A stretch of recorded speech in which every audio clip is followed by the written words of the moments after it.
Ndị Rotary International ekwugo na ha ga-ejikọ aka ọnụ nye otu ndị makwa ndị ga-achọ ka eguzobe amụma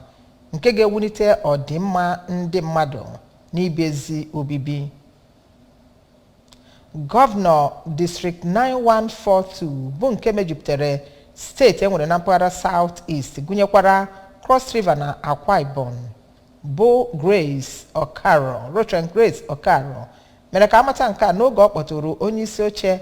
Innocent Vehicles Manufacturing Company Chief Innocent Chukwuma n'ụlọ ọrụ ya. Onye isi oche Rotary International ndị eji okwu ha abụ izo bụ Rotary Abuchi Nwaọzọ,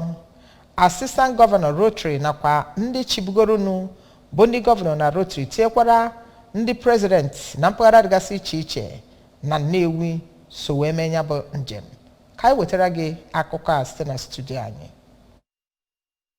Okaro si wee kọwaa ihe na-echu otu Rotary International ụla bụ nsogbu na enweghị udo ka a na-afụ n'obodo n'ụbọchị taa. Ọ kenere Chief Innocent Chukwuma maka iji ụlọọrụ ya wee na-enyere ndị mmadụ aka ma rịọ ka ụlọọrụ ya nakwazi ndị otu Rotary International jikọọ aka ọnụ wee weta udo nakwazi nyere ndị mmadụ ndị ụwa na-atụ n'ọnụ aka. N'okwu ya, Chief Chukwuma onye nọrụ na mbụ zikosia ya bụ onye ji ọkwa district gọvanọ bụ Okaro ogige ụlọọrụ ya ahụ kwere nkwa na ụlọọrụ ya ga-aga n'iru ịkwado ihe mmemme dị iche iche otu Rotary International na-eme iji wee nyere ndị mmadụ aka, ebe o kenezikwa Chineke maka otu o si wee mee ka ọ bụrụ Okaro tụrụ ugo na ya bụ ihe ndọrọndọrọ ịrọpụta onye ga-abụ onye isi Rotary International emere n'oge gara aga, nke ọ kọwara na ọ bụ ya bụ nwaanyị mbụ na mbụ ndị otu ahụ na-enwe kamgbe eguzobere ya. Ndị otu ahụ mechakwaziri galeta Chief Emeka Okwuosa Foundation nke dị n'Oraifite n'okpuru kansụl Ekwusigo, ebe ha na-achọ njikọ aka ọnụ ha na ya bụ foundation